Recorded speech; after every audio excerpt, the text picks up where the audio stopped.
Hola, muy buenas tardes, amigos. Estamos nuevamente con vosotros en una entrevista con nuestro amigo Enrique Miguel.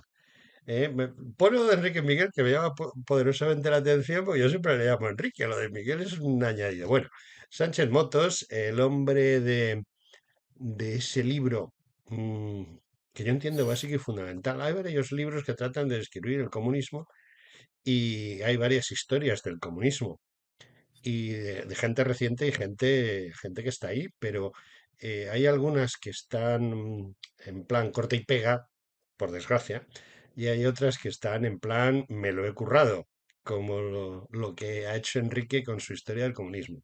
Se lo ha currado de verdad. Y bueno, pues Muchas le gracias. traemos a este remake de la mesa camilla. Sabéis que yo por motivos de salud no estoy haciendo el trabajo que hacía antes y ahora hago menos, pero no puedo obviar a los imprescindibles. De modo que, buenas tardes, Enrique, ¿qué tal estás? Pues buenas tardes, José Antonio. Muy bien, con ganas de hablar y de seguir haciendo cosas y de escribir artículos. Tengo alguno ya preparado que lo tengo en la reserva, en la recámara, pero dentro de pocos días lo saco.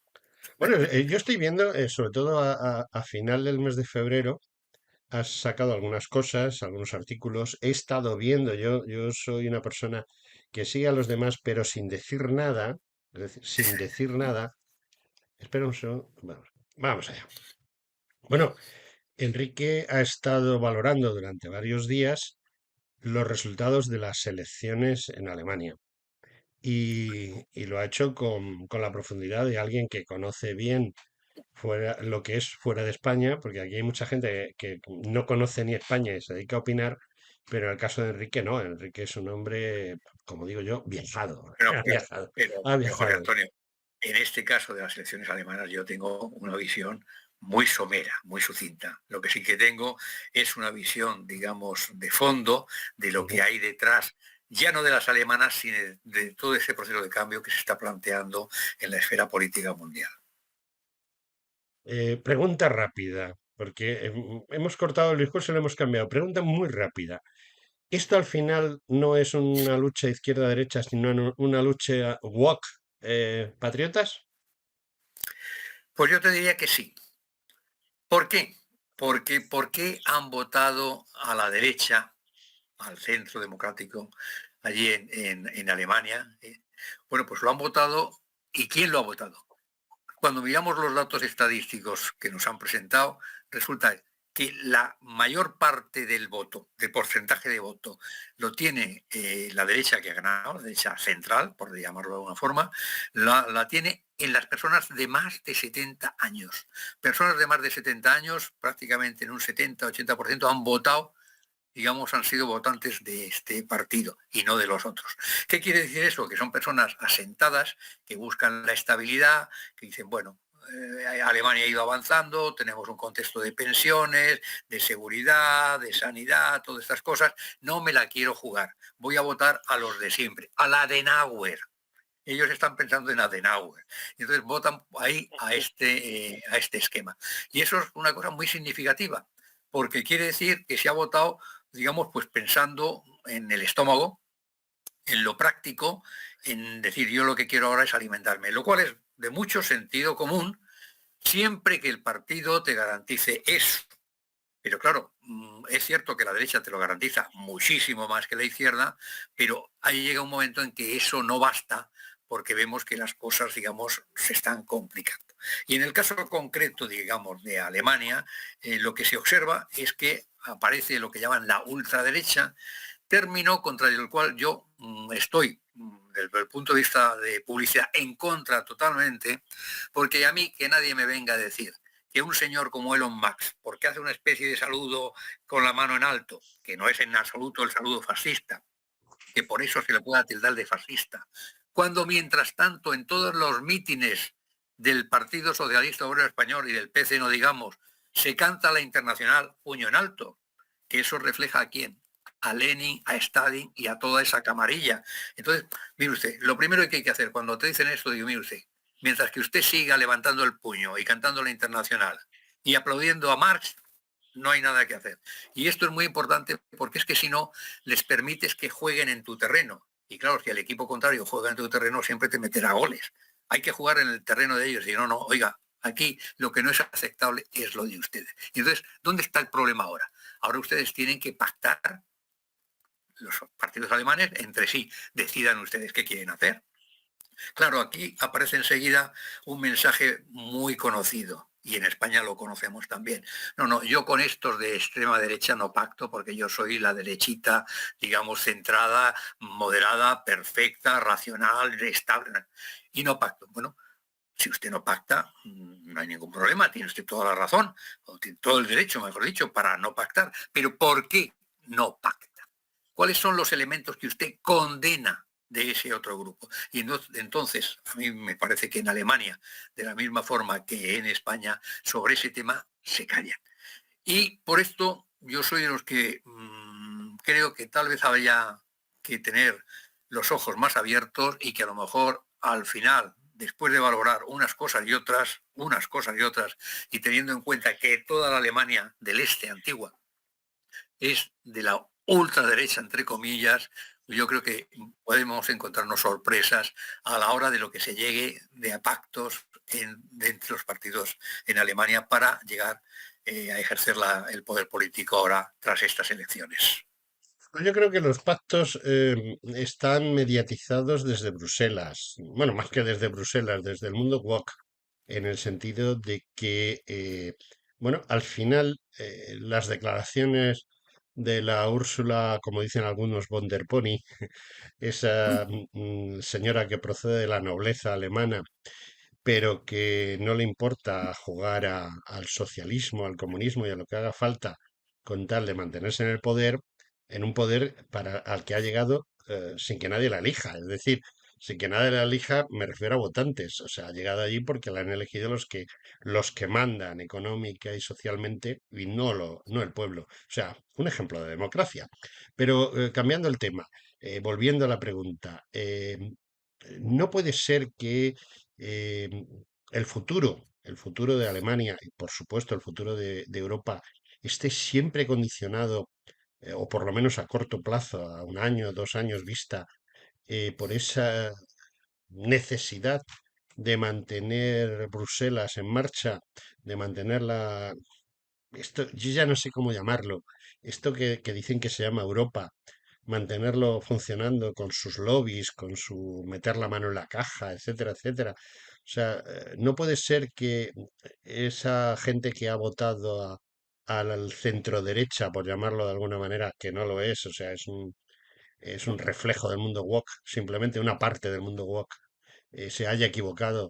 Y al final la derechita cobarde, porque lo cierto es que ahí vos acertó con el nombre, la derechita cobarde, y los socialdemócratas, que tampoco son socialistas ni demócratas, sino pues otro reflejo diferente del mundo woke, lo único que pretenda sea mantener ese mundo woke en Europa en contra de precisamente los intereses de la gente. Yo creo que el mundo woke tiene, en términos políticos, una equivalencia con el aparato del partido. Efectivamente. Es decir, hay muchos políticos que viven de ser miembros del aparato. Y todo el mundo sabe, sobre todo en donde el legislativo depende del ejecutivo, como es por ejemplo el caso español, en el cual es el ejecutivo el que hace las listas. Entonces todo el mundo sabe que el que se mueve no sale en la foto. Entonces se produce una sumisión del legislativo, que teóricamente era el que tendría que crear las leyes e indicar por dónde vamos, frente al ejecutivo. Y eso crea al final pues una dependencia que lleva a actitudes muy ambiguas, muy de aceptar todo, contar de estar en el poder y además de intentar darle una apariencia de progreso. Entre el orden y el progreso nos quedamos claramente con el progreso, sea el progreso lo que sea, aunque sea partir España, pongamos, o aunque sea aceptar lo inaceptable, pues pongamos esto. Y entonces, ¿qué pasa? Que eso es la realidad del aparato de los partidos consolidados, tanto el Partido Socialista como el Partido Español, el Partido Popular están en esa línea clarísimamente. Y es que en Alemania debe pasar algo parecido. Y entonces eso mm. está ahí. Pero al final, afortunadamente, la democracia hace que con todos los problemas que haya, con todo el peso que tenga la propaganda, el dinero invertido en ella y todo lo demás, a pesar al final de todo, es el ciudadano el que vota. Y poco a poco en el ciudadano van calando nuevas ideas. Entonces se está viendo en Europa claramente que el ciudadano se está rebelando contra cuestiones que son inaceptables. Es decir, entre el orden y el progreso uno no puede declararse por el progreso, pero en contra del orden. No. Si no acepta el orden, es imposible el progreso real. Y la ciudadanía se da cuenta de esto y por eso poco a poco está enfrentándose al wokismo. Y ahí tenemos el trumpismo, el orbanismo, el lepenismo, el melonismo y probablemente el abascalismo aquí en España dentro de poco. Bueno, tú sigues barriendo hacia vos. Ya sabes que yo antes sí barría para vos, pero ahora estoy totalmente en contra porque he descubierto que bueno, que vos ha variado el rumbo y yo también varío. Yo el rumbo mío es muy claro, entonces lo que no voy a hacer es rotar mi rumbo para seguir el de un partido concreto. Pero volviendo a lo que estábamos hablando, la fuerza del relato que nos han estado metiendo por narices, sobre todo desde los años 70. Yo fijo siempre el año 68 como el punto de partida del wokismo, curiosamente. O sea, la gente dice, bueno, sí, pero si echas mano atrás, me echas mano atrás. Perfecto, perfecto, porque es que además en el año 68 hubo dos golpes y Sí, solo nos acordamos de uno. solo nos acordamos de uno, ciertamente. Porque bueno, aquí en España hubo un golpe en el año 72 cuando liquidan a la esperanza de futuro que tenía don Francisco, pero que no coincidía con esa esperanza de futuro que se crea en el 68 a partir de movimientos, porque detrás del 68 en realidad quien está es la CIA y ese judío de tan infausto recuerdo que fue secretario de Estado de Norteamérica, ¿no? Y que ha muerto recientemente, gracias a Dios, porque les llega su hora a toda esta gentuza, igual que le llegará Si me permites, a un si me tipo que vive en permites, Roma. Y ahí te antes dejo. de Habla, habla. si, si me permite lo digo porque antes de que nos pasemos de los años 68 a los actuales, quería recordarle a los oyentes que los dos golpes del 68 fueron el mayo 68 francés, que fue un espíritu revolucionario muy de izquierdas, etcétera, etcétera, y el contragolpe de la primavera de Praga, aplastada por los tanques soviéticos en el año 68 también, en septiembre, octubre, cosa de la cual se habla menos. Entonces, esto ya demuestra el wokismo. Es decir, ¿cómo eres capaz de enfatizar una cosa cuando en la otra se han empleado tanques y han matado a personas? Bueno, pues eso es la típica trampa en la cual ha caído la derecha. El no saber que de fondo hay una lucha ideológica y que tú no puedes tolerar que el marxismo sea victorioso de esto, que es lo que está pasando en España ahora con el tema de la memoria histórica. ¿Cómo es posible que un partido como el PP no sea capaz de derogar la ley de memoria histórica y democrática de Andalucía cuando lleva en el poder en Andalucía 6 o 7 años ya con poder total? ¿Por qué no lo hace? Pues porque no se da cuenta de que ideológicamente es un problema.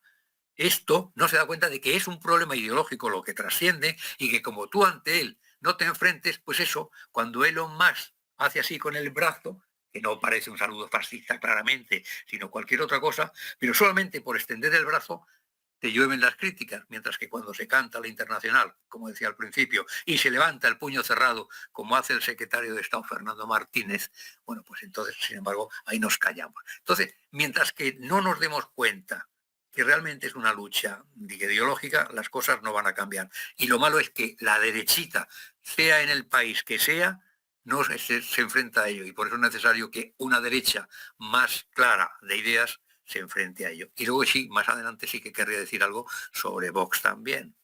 Bueno, luego hablamos de vos. Si me Luego permite, si hablamos me del permite. gobierno y hablamos de vos.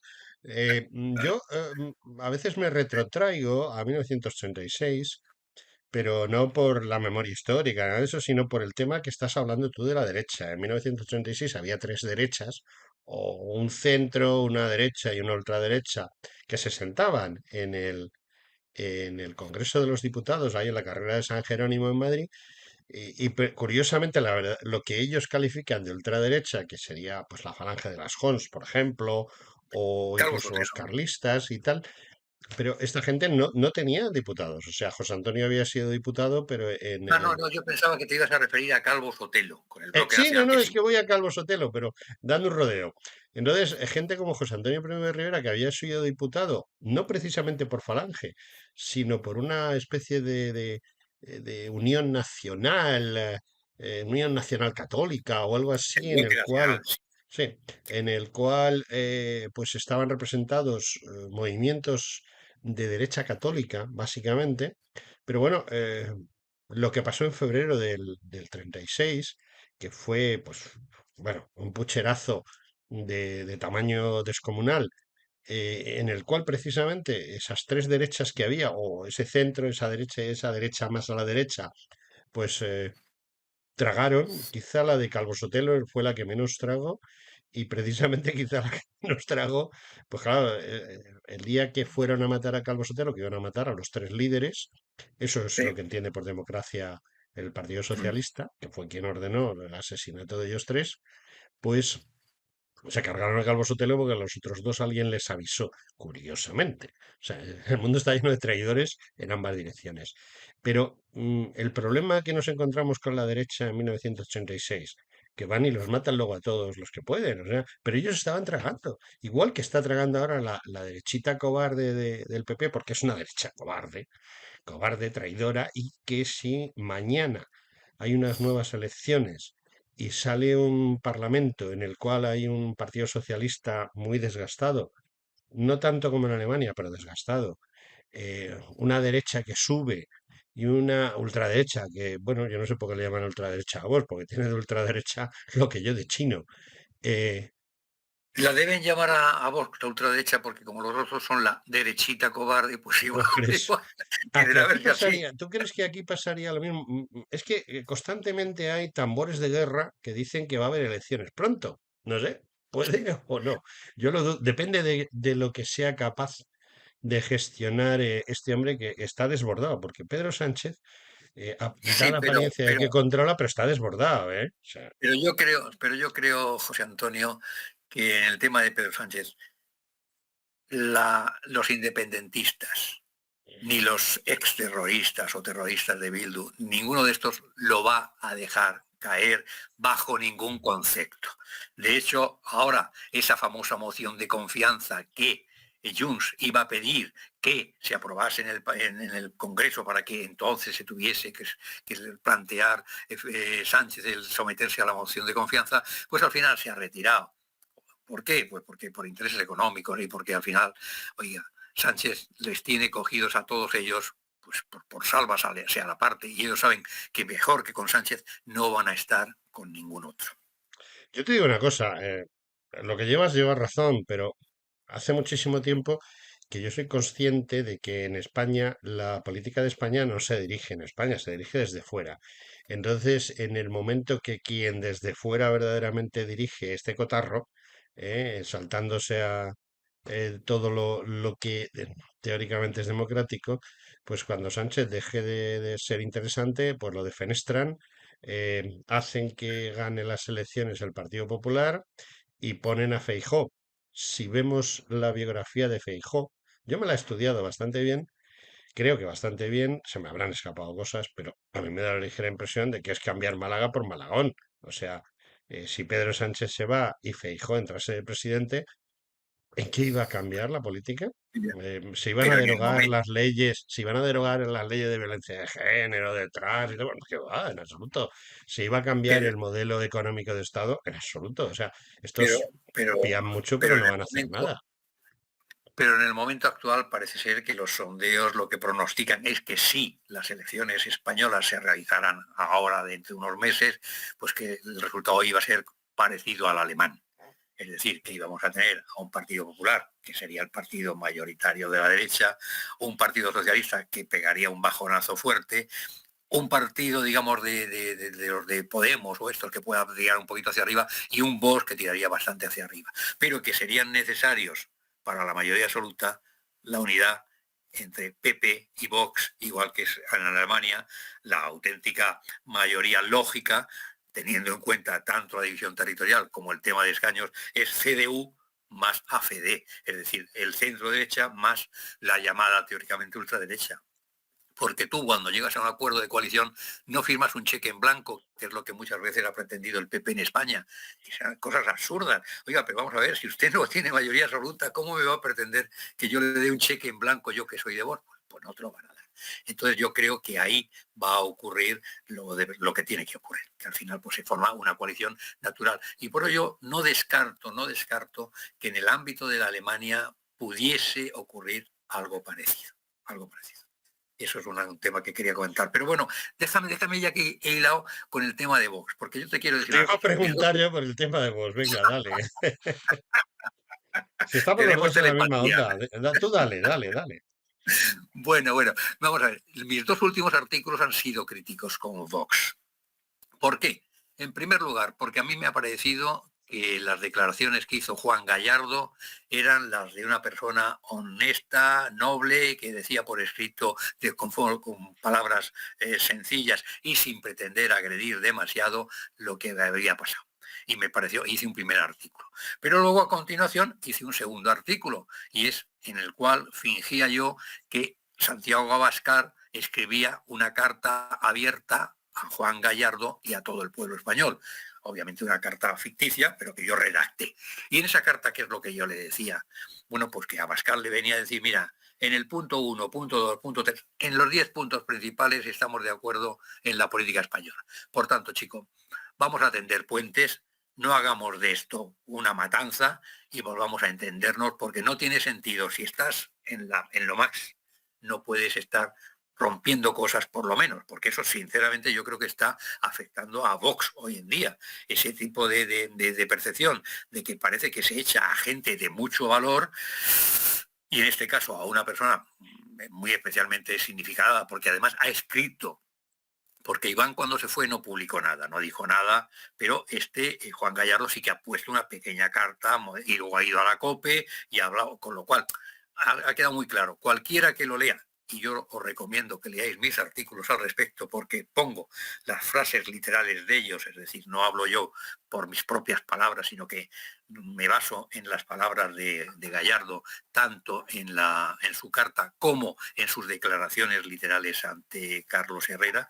Entonces, con todo esto hago esa idea. Y la idea que yo llevo es, oiga vos, ¿por qué no piensa usted que todos en la vida podemos cometer errores?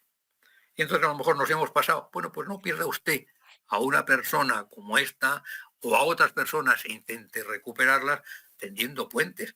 Si ustedes discrepan en lo esencial, entiendo que no acaben los puentes. Pero si no discrepan en lo esencial, si el día que se unan en gobierno de coalición con la derechita cobarde tendrán que tragar muchas cosas también.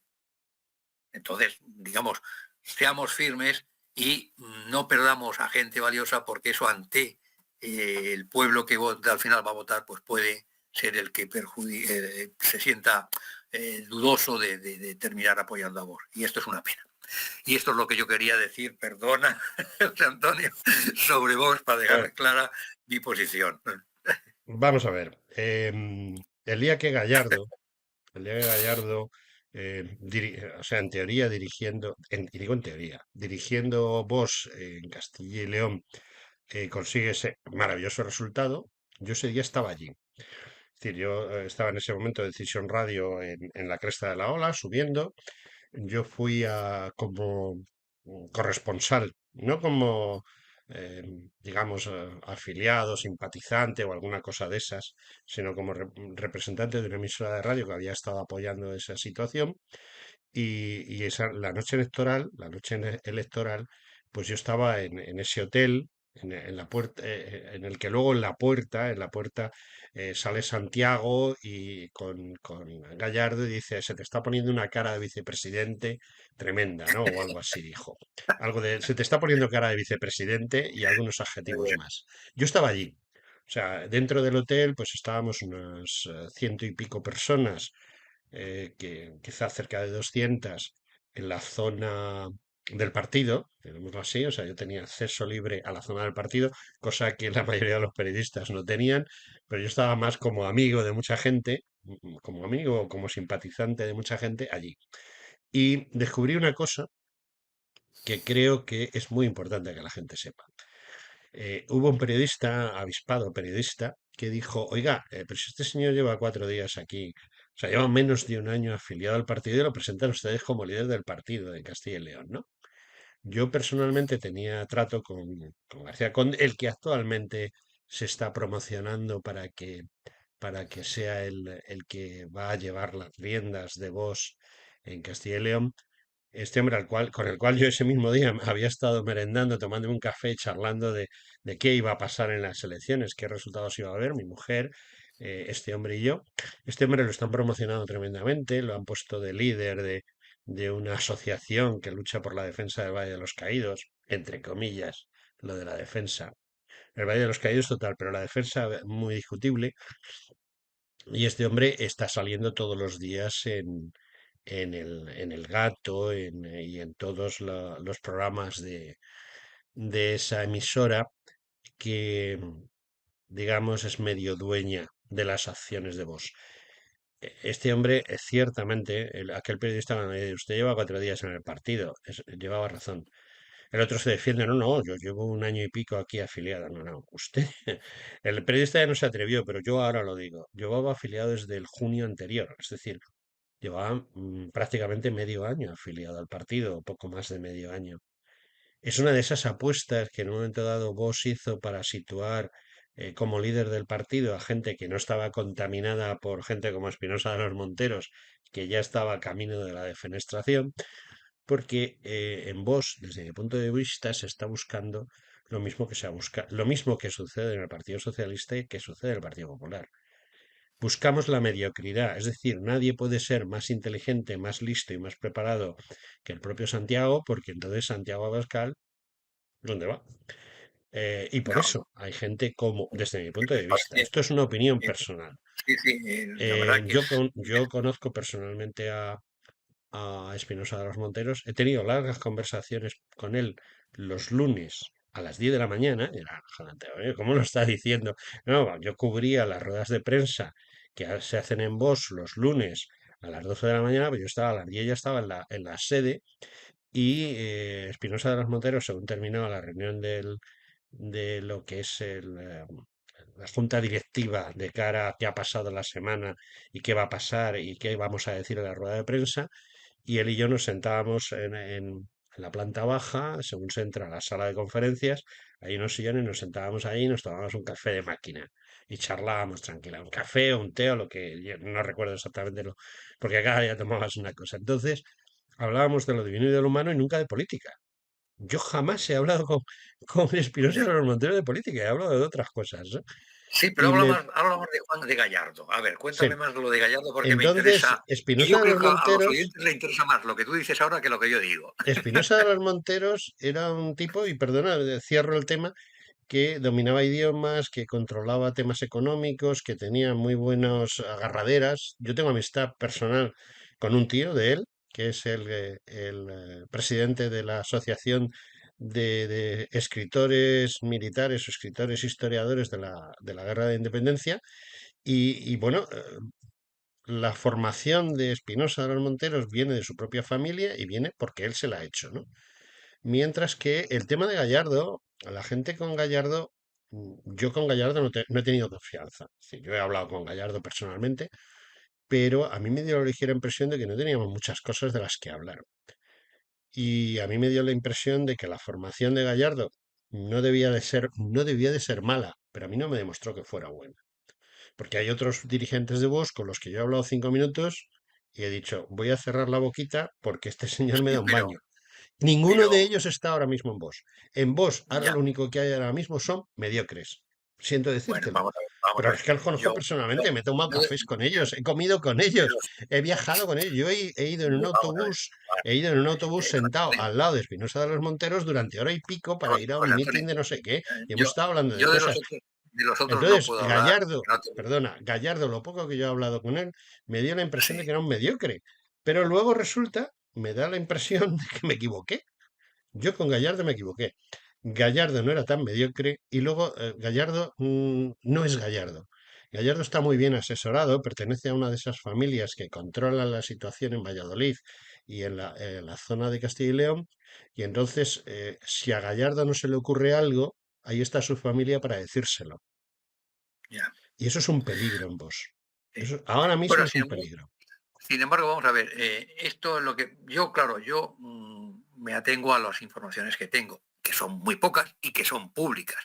Yo me atengo a lo que decía Gallardo en su carta y me atengo a las declaraciones que ha hecho él, fundamentalmente en la COPE. También hay otras declaraciones que hizo en un medio más pequeño también, que también las he escuchado, pero me atengo a esas informaciones. Y claro, lo que yo siento es que no he visto ninguna discrepancia ideológica de fondo que haya justificado el que a Gallardo se le margine. Porque claro, al final, si tú eres presidente de Castilla y León y te dicen a partir de ahora usted no va a entrar a estar presente cuando se debatan temas importantes, claves para su comunidad, pues hombre, eso es tanto como decirte, oye, mire, esto yo no lo puedo aguantar. Pero claro, ese argumento me parece por otra parte tan fácilmente combatible, porque por eso va mi carta abierta. Digo, vamos a ver, un político debe saber reconocer cuando se equivoca. Y si de verdad el partido Vox considerara que se ha equivocado y que no había ninguna razón en que es total o que el otro lo malinterpretó, pues díganlo, háblenlo, aclárenlo, pero no parezca que queda una situación ambigua de que es que aquí es que porque unos quieren mandar y tal, porque entonces nos volvemos a transformar en aparatos de partido, no en partidos de ideas, sino en partidos de aparato, y eso es muy penoso. Y yo por eso es por lo que publiqué ese artículo con la carta abierta, porque yo insisto en que al final en los acuerdos políticos y más dentro de un partido político se tienen que basar obviamente en las ideas que tiene el partido. Y entonces si en las ideas se está en el 90%, el 95% de acuerdo, pues hombre, una ruptura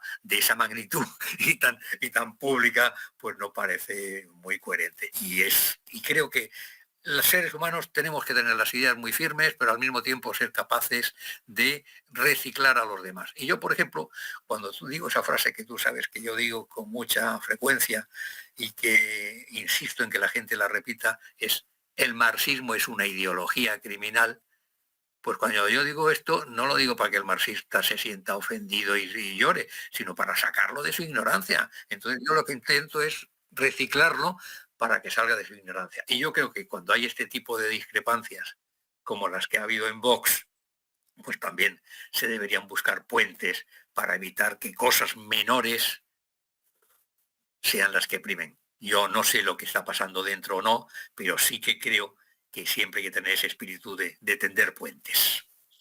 Bueno, yo estoy de acuerdo en todo lo que has dicho, estoy totalmente de acuerdo. Lo que pasa es que no es ese el problema. El problema son los lobbies. El problema son lo de lobbies, no sé por qué es una palabra inglesa. Los grupos de presión que económicamente están interesados en el funcionamiento de Vox.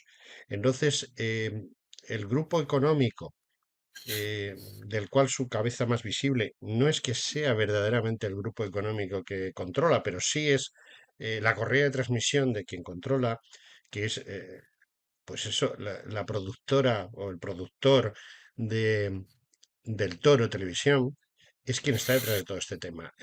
Lo único que sucede es que los intereses de quien estaba detrás de García Gallardo no son los mismos que los intereses del Toro Televisión o de Radio Libertad, etcétera, y ahí es donde está el choque de trenes. Todo lo que quite poder, y lo tengo muy claro, desde hace aproximadamente, pues desde, más o menos desde que se producen esas elecciones en Castilla y León, empieza a tratar de meterse el Toro Televisión, vamos, quien está detrás del Toro Televisión, el hijo precisamente de quien dirige el Toro Televisión y otro monasterio que está dentro de la cúpula de Vox, empiezan a maniobrar y se empieza a eliminar a todos aquellos que no Sí, ideológicamente, pero sino José Antonio, económicamente, sino que económicamente están en ese ajo.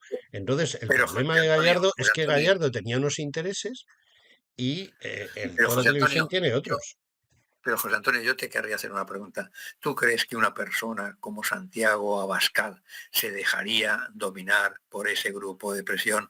¿Tú no crees que Abascal tiene la suficiente solidez ideológica y la claridad de idea suficiente y la posición suficiente para saber que él es la cabeza y que bueno, a nosotros le pueden dar sugerencias, pero que él no va a aceptar aquello que no cree que funcione? Es decir, yo no creo que puedan tener un poder superior al de Abascal por mucho que tengan influencia, y entonces por eso es porque yo hablo de que Abascal escriba la carta abierta. No digo que Arista ni ningún otro la escriba, sino que el propio Abascal la publique, en el sentido de que hay que tender puentes. Y yo creo que hay, por algún malentendido, se han creado una ruptura que yo no, por lo menos en las declaraciones de Juan Gallardo, tanto en su carta escrita como en los medios, no veo fundamento para lo que es. Pero bueno, yo no tengo más información que la de un modesto Ah, sí. votante que vota y ya está.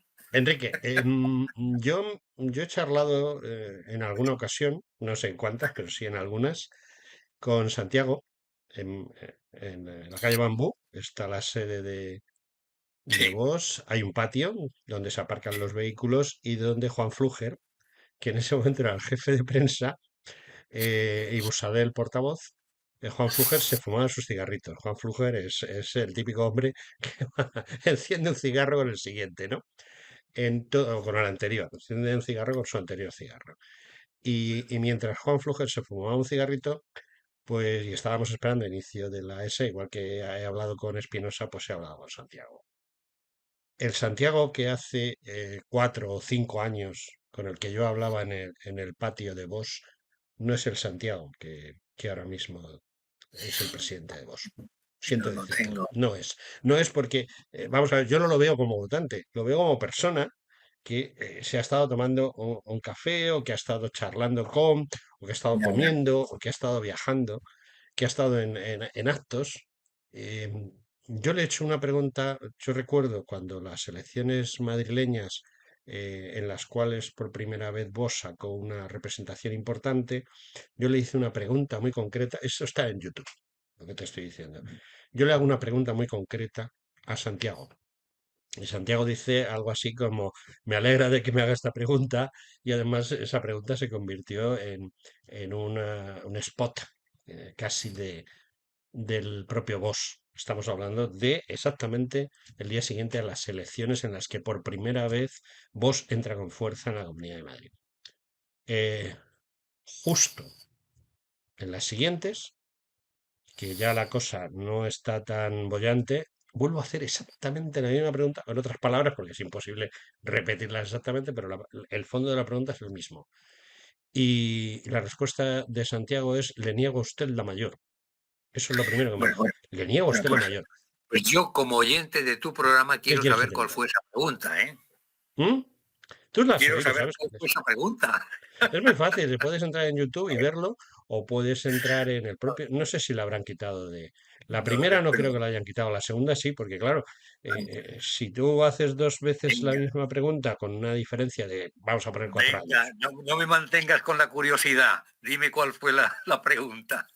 No, la pregunta era si ideológicamente, cuál era la ideología de Vox, cuál era la relación de Vox con sus votantes y sobre todo con sus afiliados, y si él pensaba que sus votantes y sus afiliados estaban siguiendo una línea igual o contraria. Vamos, esto es el conjunto, no es la pregunta exacta, porque yo no me Ya, acuerdo de la pregunta exacta. ya, ya, Y ya. entonces al principio, pues Santiago se puso muy contento y yo le dijese, le preguntase por cuál era la línea ideológica de sus votantes y sus afiliados. Pero en la segunda pregunta, él interpretó que yo le estaba diciendo que los votantes y los afiliados iban por un camino diferente al que iba él. Y era exactamente la misma pregunta. Lo que pasa es que, claro, él estaba mosqueado porque empezaba a haber contestación en Vox por eso. Porque los grupos de presión como los de Ariza, pues, vamos en serio, es decir, el Toro y la gente que está alrededor del Toro, que son los que están promocionando a García Conde, al que quieren poner de líder de Vox en casa. Bueno, no le quieren poner, ya está puesto. Y que además para apoyarse se dedica a decir que él está defendiendo el Valle de los Caídos. Pero, hombre, que yo conozco a Cantera Bueno, bueno, personalmente pero vamos, yo y creo que Cantera, en Cantera y conjunto, este hombre yo no creo, tienen absolutamente nada en común. Y si Sí, hay yo creo que alguna en persona a la conjunto, que Cantera no le encargaría nada, es precisamente este tipo, porque este tipo es maleable, es decir, ahora sale mucho en el toro. Punto. ya. Sí, pero vamos, yo creo que en conjunto el partido Vox tiene una serie de ideas que yo presumo que las tiene, a mí me gustaría tenerlas por escrito con detalle, ¿no? Pero que presumo que las tiene y las reflejo en mis artículos. Hay 100 Esas puntos de ideas, voz, pues, hay por un ejemplo, librito, los 100 puntos de voz, donde lo puedes leer sí, y ya, se ya, supone que es ya, eso. pero es otro tema. Ya sabes que yo soy hombre de 10 puntos. No me hable usted del punto 17 que ya estamos empezando a matizar el Pues primero, ¿no? Entonces ya, yo soy de en fin. 27 puntos ya. Me he vuelto a los 27 puntos, ¿sabes? Bueno, entonces yo quiero decir, por ejemplo, hay 3 puntos claves en España para los 3 primeros artículos de la Constitución. ¿Quién defiende el Estado de Derecho? Pues el único que lo defiende es Vox, entiendo yo, porque es el único que va a querer realmente una separación de poderes. Para eso hay que volver en el tema del Poder Judicial a 1985 y a que los jueces elijan a sus 12 representantes y punto. Y luego también, en cuanto al legislativo y al ejecutivo, hay que buscar fórmulas para separar también esos dos poderes y yo creo que también es el único que estaría en esa línea, sería Vox. Punto número uno. Punto número dos, la unidad indisoluble de la nación española. ¿Quién la define? ¿Rajoy? Con el 155 flojito y moderadito que hizo, Feijóo, que ni se atreve ni dice ni nada, y el tercer punto, la lengua española. La lengua española, que la Constitución de la República, en su artículo 50, decía claramente que en todos los territorios de España se dará formación todos los niveles en castellano, al margen de que se dé también en las lenguas regionales, pues eso hay que meterlo de verdad a través de una ley de armonización del el 150.3 de la Constitución, una ley en la cual copie literalmente el artículo 50 de la Constitución de la República de 1931 y se acabó. Y esas Era tres bastante cosas, el buena esa único, Constitución, ¿eh? Y no es ninguna bueno, tontería. un Yo la he poco, pero leído y bueno, no está casi en algunos pero, aspectos es bastante mejor que la que tenemos ahora mismo. pero Ojo. vamos, con ese, en el caso que te estoy hablando, digo, con esos 3 artículos de la Constitución española, que alguien los aplique de verdad, Ujú. España estaba salvada, pero lamentablemente la derechita cobarde pues no está en eso y y el PSOE pues menos y Podemos anda que en fin, ya no sabe ni dónde está, con lo cual lo único que nos queda es Vox y en este sentido es donde me apena que por cuestiones menores se puedan producir imágenes de que la cosa no funciona y tal, que eso perjudica electoralmente, pero que en realidad la esencia de enfrentarse a los problemas de España hoy, yo desde mi modesto punto de vista la encuentro en Vox, no veo ningún otro partido y no soy militante. Bueno, vamos a ver, mira, primero, me queda un minuto y es para Sí, despedirme. Mira, Montesquieu, tú y el juego de pelota hace 200 y muchos años que desapareció, ¿sabes? El juego de pelota y tú, que no te llamas ya Enrique Miguel, sino Montesquieu, ¿vale? Ese es el problema. En bueno, fin, bueno. Montesquieu digo Enrique Miguel Sánchez Motos. Gracias por estar aquí y tienes un minuto para decir lo que quieras. Pues nada, yo decirle a los oyentes que tengan confianza, que el mundo puede ir a mejor, pero que todo depende de que cada uno asumamos nuestra responsabilidad en entender el contexto y elegir a quien creamos que puede sacarnos de los problemas que realmente tenemos. Eso sería. Pues adiós. Te voy a decir otra cosa. Hasta algún día, porque me lo Hasta estás algún poniendo muy día, hasta cuando complicado. tú quieras. Pero vete leyéndote la Constitución de la Segunda República, porque creo que Ya puede me lo he ser un leído buen ya. punto de partida para hablar de muchas Sí, sí. cosas. Amigo Pues cuando Enrique, ¿qué quieras. tal estás? Bien, pues vas a estar mucho mejor el próximo día que nos veamos. Hasta el próximo Muy día. bien. Muchísimas gracias, muy amable. Hasta luego. Adiós. Bueno, corto la grabación.